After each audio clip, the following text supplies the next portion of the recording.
आज तो कहीं बैठने की जगह ही नहीं है। अरे ईशा, मेरे बगल वाली जगह खाली है ना, आना मेरे पास आकर बैठ जा। नहीं नहीं, तू तो इतनी काली है, माँ कहती है तुझसे बात करने से भी मैं काली बन जाऊंगी। मैं पागल थोड़ी हूँ जो तेरे पास बैठूंगी। पूजा को बहुत बुरा लगता है, उसे हर रोज यही सब सुनना पड़ता है, इसीलिए उसे स्कूल आने का भी मन नहीं करता। पूजा रोते हुए घर लौटती है और अपनी माँ के पास जाकर कहती है, माँ मुझे इस स्कूल में नहीं जाना, सब लोग मुझे काली काली बोलकर चिढ़ाते हैं, मुझे अच्छा नहीं लगता माँ। अरे तू चिंता मत कर बेटी, तेरे पापा का ट्रांसफर हुआ है, हम यहाँ से चले जाएंगे और नए शहर जाकर तेरा एक अच्छे से स्कूल में एडमिशन करवाएंगे। पूजा ये सुनकर बहुत खुश होती है और उम्मीद करती है कि नए स्कूल में सभी उससे अच्छे से बात करेंगे, सभी उसके दोस्त बन जाएंगे। अगले ही महीने पूजा अपने माता पिता के साथ एक नई जगह चली जाती है। वहां जाकर उसके माता पिता उसका एडमिशन एक बड़े से स्कूल में करवा देते हैं। पूजा एक नई उम्मीद के साथ स्कूल जाती है, मगर पहले ही दिन उसकी सारी उम्मीदों पर पानी फिर जाता है। इस स्कूल के बच्चे और भी बुरी तरीके से पूजा से बात करने लगते हैं। अरे वो देख, वो नई लड़की कितनी काली है। अरे बाप रे, ये तो अमावस है, अमावस, ये यहाँ क्यों आई है? इसे देखने से ही लगता है कि आज का दिन खराब होने वाला है। हे भगवान, ये तो कितनी डरावनी दिखती है। अगर कोई छोटा बच्चा इसे रात को देख ले तो चुड़ैल समझकर डर ही जाएगा। और तभी क्लास में सब जोर जोर से हंसने लगते हैं। तभी क्लास में टीचर आती है और कहती है, बच्चों आज आप लोगों को आज सरप्राइज टेस्ट लिया जाएगा, सब बच्चे टेस्ट के लिए तैयार रहो। अरे यार, सरप्राइज टेस्ट, बोला था ना मैंने, आज का दिन खराब ही जाएगा। ये काली लड़की तो मनहूस है, मनहूस। तब टीचर पूजा को अपने पास बुलाती हैं और कहती हैं, टेस्ट से पहले इस नई लड़की से मिलो, इसका नाम पूजा है, कौन बनना चाहेगा इसका दोस्त? मगर कोई हाथ नहीं उठाता। क्लास के एकदम सामने के डेस्क में एक गोरी लड़की बैठी थी, उसका नाम प्रीति है। वो कहती है, मैडम इतनी काली लड़की से कौन दोस्ती करना चाहेगा? प्रीति की इस बात से पूजा को बहुत बुरा लगता है। क्या इस स्कूल में भी सभी पूजा से ऐसे ही बात करेंगे, काली काली बोलकर चिढ़ाएंगे? पूजा ये सोचकर घबरा जाती है। क्लास खत्म होने के बाद प्रीति पूजा के पास आती है और कहती है, अरे अरे देखो तो इस काली चुड़ैल को, किसने एडमिशन दिया तुझे इस स्कूल में? अब स्कूल का नाम खराब हो जाएगा, सभी कहेंगे कि एक काली भूतनी पढ़ती है इस स्कूल में। ये क्या कह रही हो तुम? मैं काली हूँ इसलिए स्कूल का नाम खराब होगा? क्यों, काली होना कोई गुनाह है क्या? अरे बाप रे, अब तो तू जुबान भी लड़ाने लग गई। ओए, अगर तू मुझसे ऐसे बात करेगी ना तो मैं एक चुटकी में तुझे इस स्कूल से निकाल दूंगी। ये स्कूल मेरा है, मेरा, मेरे पापा का। मुझसे जबान संभाल कर बात करना, समझी? प्रीति पूजा को धमकी देकर चली जाती है। इसके बाद से प्रीति हर रोज पूजा के ऊपर अत्याचार करती रहती है। क्लासरूम में घुसते ही पूजा का बैग लेकर खुद का डेस्क साफ करती है। टिफिन भी पूजा को क्लास में बैठकर खाने नहीं देती और उससे कहती है, ए पूजा, यहाँ क्लासरूम के अंदर बैठकर खाना नहीं खा सकती तू, तेरा ये काला मुंह देखकर खाना नहीं खाया जाएगा हमसे। पूजा हर रोज लंच के समय बाथरूम में चली जाती, वहाँ बैठकर खाना खाती और सिसक सिसक कर रोती रहती। हे भगवान, आपने मुझे काला क्यों बनाया? सब लोग मेरा मजाक उड़ाते हैं, यहाँ कोई मुझसे दोस्ती नहीं करना चाहता। मैं क्या इतनी बुरी हूँ भगवान? ऐसे ही पूजा के दिन बीतते जाते हैं, मगर एक चीज में पूजा सबसे तेज है, वो पढ़ाई में बहुत अच्छी है। जनरल नॉलेज तो कमाल का है उसके पास। क्लास में टीचर कोई भी सवाल पूछे, पूजा सबसे पहले जवाब देती है। ऐसे ही फाइनल परीक्षा आ जाती है और पूजा मन लगाकर परीक्षा देती है। हेड टीचर के पास जब रिजल्ट आता है तो वो देखते हैं कि पूजा सबसे ज्यादा नंबर लेकर क्लास में फर्स्ट आई है। हेड टीचर को चिंता हो जाती है। अब मैं क्या करूं? इस स्कूल के मालिक हैं जायसवाल जी, उनकी बेटी प्रीति हर साल क्लास में फर्स्ट आती है, कोई और फर्स्ट हो गया तो जायसवाल जी गुस्सा हो जाएंगे। हेड टीचर जायसवाल जी को कॉल करके सब कुछ बताते हैं। जायसवाल जी गुस्से से कहते हैं, मेरे स्कूल में मेरी बेटी के अलावा कोई और फर्स्ट कैसे आ सकता है? नहीं नहीं, अगर ऐसा हुआ तो मैं किसी भी टीचर को सैलरी नहीं दूंगा और हर साल स्कूल के मैगजीन में क्लास में फर्स्ट। जायसवाल जी गुस्से से कहते हैं, मेरे स्कूल में मेरी बेटी के अलावा कोई और फर्स्ट कैसे आ सकता है? नहीं नहीं, अगर ऐसा हुआ तो मैं किसी भी टीचर को सैलरी नहीं दूंगा और हर साल स्कूल के मैगजीन में क्लास में फर्स्ट आने वालों की तस्वीर छापी जाती है, उसमें एक काली लड़की की तस्वीर छपेगी क्या? क्या इतने बुरे दिन आ गए हैं? अब आप लोग देख लीजिए कि क्या करना है। हेड टीचर चिंता में पड़ जाते हैं। वो पूजा का नंबर काट देते हैं और प्रीति का नंबर बढ़ाकर उसे फर्स्ट पोजीशन पर लेकर आते हैं।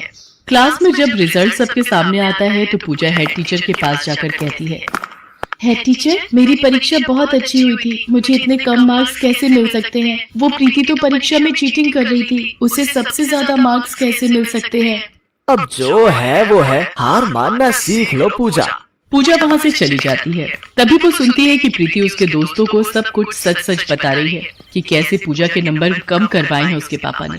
ये सुनकर पूजा को बहुत बुरा लगता है। पूजा घर चली जाती है और रोने लगती है। माँ, माँ, मुझसे कोई प्यार नहीं करता। माँ, कोई भी नहीं। मैं तो करती हूँ ना बेटी, और तो कोई नहीं करता। कोई दोस्त नहीं है। परीक्षा में सबसे ज्यादा नंबर मिलने के बावजूद मेरे नंबर कम किए गए हैं। मैं अब से स्कूल नहीं जाऊंगी माँ, नहीं जाऊंगी। पूजा 2 दिन स्कूल नहीं जाती है। कोई उसकी खोज भी नहीं करता। इतने में इंटर स्कूल क्विज कंपटीशन शुरू हो जाता है। पूजा के स्कूल से प्रीति कंपटीशन में भाग लेने जाती है। ये कंपटीशन स्कूल के प्रेस्टीज से जुड़ा हुआ है, मगर प्रीति किसी भी प्रश्न का उत्तर नहीं दे पाती है। हर एक प्रश्न का गलत उत्तर देती है। हेड टीचर चिंता में पड़ जाते हैं। कंपटीशन का पहला राउंड खत्म हो जाता है और उसमें प्रीति का स्कूल सबसे पीछे होता है। हेड टीचर जायसवाल साहब के पास आते हैं और कहते हैं, जायसवाल सर, लगता है हम ये कंपटीशन हार जाएंगे। नहीं नहीं, मेरा स्कूल नहीं हार सकता। आप कुछ भी कीजिए, लेकिन हमें इस कंपटीशन में जिताइए। हेड टीचर तभी गाड़ी लेकर पूजा के घर पर जाते हैं। पूजा, जल्दी चलो, हमें तुम्हारी जरूरत है। हेड टीचर आप? हाँ हाँ सर, चलिए। हेड टीचर पूजा को लेकर कंपटीशन में जाते हैं। प्रीति को हटाकर पूजा भाग लेती है और एक के बाद एक सही उत्तर देकर वो अपने स्कूल को इस कंपटीशन में जितवा देती है। सभी बहुत खुश हो जाते हैं। जायसवाल साहब खुद पूजा के पास आते हैं और कहते हैं, पूजा बेटी, हम सब लोगों ने मिलकर तुम्हारे साथ बहुत गलत किया। हम सब शर्मिंदा हैं। हाँ पूजा, मैं भी शर्मिंदा हूँ। तुम भी असली शान हो हमारे स्कूल की। हाँ पूजा, मुझे आज पता चल गया है कि बाहर की खूबसूरती से कुछ भी नहीं होता। आज से तू मेरी दोस्त है। सच में प्रीति? हाँ रे पगली, सच में। ये बोलकर प्रीति पूजा को गले लगा लेती है। स्कूल को कंपटीशन जीतने का प्राइज मिलता है। पूजा को क्लास टॉपर घोषित किया जाता है। क्लास के सारे बच्चे पूजा के दोस्त बन जाते हैं और प्रीति पूजा की बेस्ट फ्रेंड बन जाती है। पूजा को सब कुछ मिल जाता है। वो ऐसी ही खुशी से जिंदगी बिताने लगती है। कक्षा में पढ़ती थी। सबसे प्यार से बात करना, सबका सम्मान करना, इतना अच्छा स्वभाव होते हुए भी स्वाति से उसकी क्लास में कोई अच्छे से बात नहीं करता था, क्योंकि स्वाति का रंग काला था। उसके काले रंग की वजह से ही उसे स्कूल में कई बार नफरत का पात्र बनना पड़ता था। स्वाति, लाइन में पीछे लग, आगे लगेगी तो मैम तुझे गुस्सा करेंगी। पर मैंने पूरा पाठ याद किया है। पीछे खड़ी हुई तो मैं किसी को नजर नहीं आऊंगी। तू तो सबसे पहले नजर आती है, पर हमें पता है टीचर जी तुझसे कोई भी प्रश्न पूछेंगी ही नहीं। तू तो काली है, काली, इसलिए तुझे कोई पसंद नहीं करता। चल जा, पीछे खड़ी हो, वरना टीचर जी हमें डांटेंगी। स्वाति के साथ अक्सर ऐसा होता रहता था, जिस कारण वो बहुत दुखी होती थी। उसे स्कूल में होने वाले किसी भी समारोह में सबसे पीछे खड़ा होना पड़ता था। 15 अगस्त आने वाला था और स्कूल के सभी बच्चे 15 अगस्त में स्टेज पर होने वाले कार्यक्रम में भाग ले रहे थे। स्वाति का भी मन था वो 15 अगस्त के समारोह में भाग ले। स्वाति घबराती हुई अपनी टीचर के पास जाती है। मैम, कल जो 15 अगस्त के लिए 15 अगस्त के लिए। अब आगे भी बोलेगी या यूं ही मेरा टाइम खराब करती रहोगी? दिख नहीं रहा मैं कल के समारोह के लिए बच्चों की तैयारी करवा रही हूँ? मैम, कल मुझे भी डांस ग्रुप में भाग लेना है। डांस के बच्चे पूरे हो चुके हैं, अब तुम इस ग्रुप में नहीं आ सकती। सॉरी, और वैसे भी मुझे इस डांस में सुंदर सुंदर लड़कियों को लेना था। तुम इन सबसे बिल्कुल अलग लगोगी। स्वाति उदास मन से अपनी सीट पर जाकर बैठ जाती है। स्वाति घर जाती है और अपनी माँ से सारी बात कहती है। माँ, मैं काली क्यों हूँ? इस काले रंग की वजह से स्कूल में मैं हमेशा पीछे रह जाती हूँ। मेरे से कोई भी बात नहीं करता, और कल 15 अगस्त के लिए मुझे डांस में भी नहीं चुना। माँ, मुझे बिल्कुल भी अच्छा नहीं लगता। सब मेरे को नफरत भरी नजरों से देखते हैं। अरे मेरी गुड़िया रानी, तू इतनी उदास क्यों होती है? तुझे पता है कान्हा जी भी सांवले थे, लोग उन्हें भी काला बोलते थे, पर उन्होंने कभी भी किसी की बात का बुरा नहीं माना। उन्होंने दुनिया के लिए बहुत अच्छे काम किए, इसीलिए तो वे भगवान कहलाए। और जब भगवान को अपने रंग से कभी निराशा नहीं हुई तो तुम क्यों करती हो? तुम्हें इसी रंग को अपना हथियार बनाना चाहिए और हमेशा जीवन में अच्छे काम करने चाहिए। व्यक्ति की पहचान उसके रंग रूप से नहीं होती, उसके अच्छे व्यक्तित्व से होती है। इसलिए कभी भी अपने रंग को लेकर निराश नहीं होना। स्वाति अपनी माँ की बात को समझ जाती है और अगले दिन वो खुशी खुशी स्कूल पहुंचती है। 15 अगस्त का प्रोग्राम स्कूल की छत पर किया जा रहा था। प्रिंसिपल मैम, प्रोग्राम में भाग लेने वाले बच्चे, टीचर सब आ चुके थे। कुछ ही देर में चीफ गेस्ट आने वाले थे। देशभक्ति गीतों से पूरा स्कूल गूंज रहा था। अलग अलग कक्षा के बच्चे 15 अगस्त पर निबंध बोल रहे थे। स्वाति भी 15 अगस्त पर कुछ लाइनें तैयार करके लाई थी। वो स्टेज पर बोलने जाने लगती है। तभी टीचर उसे आवाज देती है, देखो स्वाति, कुछ ही देर में चीफ गेस्ट आने वाले हैं, तुम स्टेज पर नहीं जाओगी। मैं नहीं चाहती तुम्हारी वजह से मेरी पूरी क्लास की बेइज्जती हो, इसलिए चुपचाप वहां जाकर बैठ जाओ। इतनी देर में प्रधानाचार्य जी भी स्टेज पर आ जाती है। आप सभी बच्चों को 15 अगस्त आजादी दिवस की हार्दिक शुभकामनाएं। हमारे बीच चीफ गेस्ट आ चुके हैं।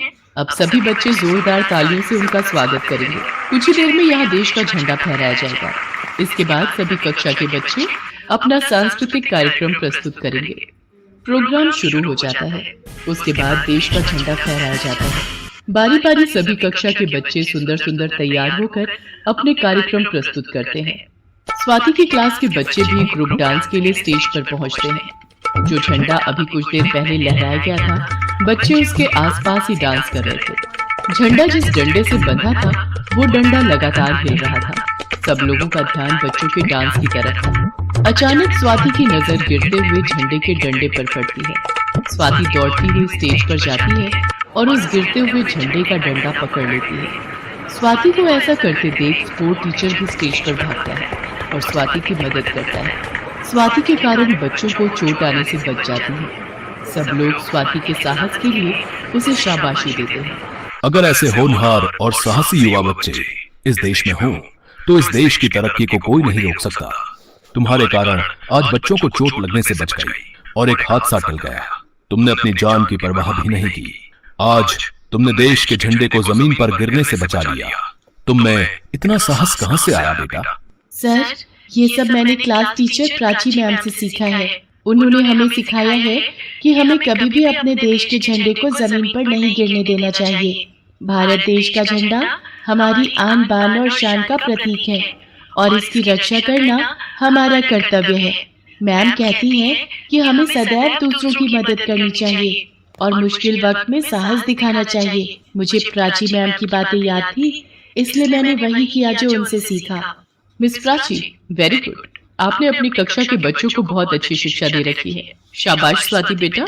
मैं यहाँ पर एक बात के लिए और सावधानी बरतना चाहूंगी। आज के बाद किसी भी समारोह से पहले एक बार सारा प्रबंध मैं अपनी आंखों से चेक करूंगी, ताकि ऐसी अनहोनी से बचा जाए। बाकी इसके लिए स्कूल का स्टाफ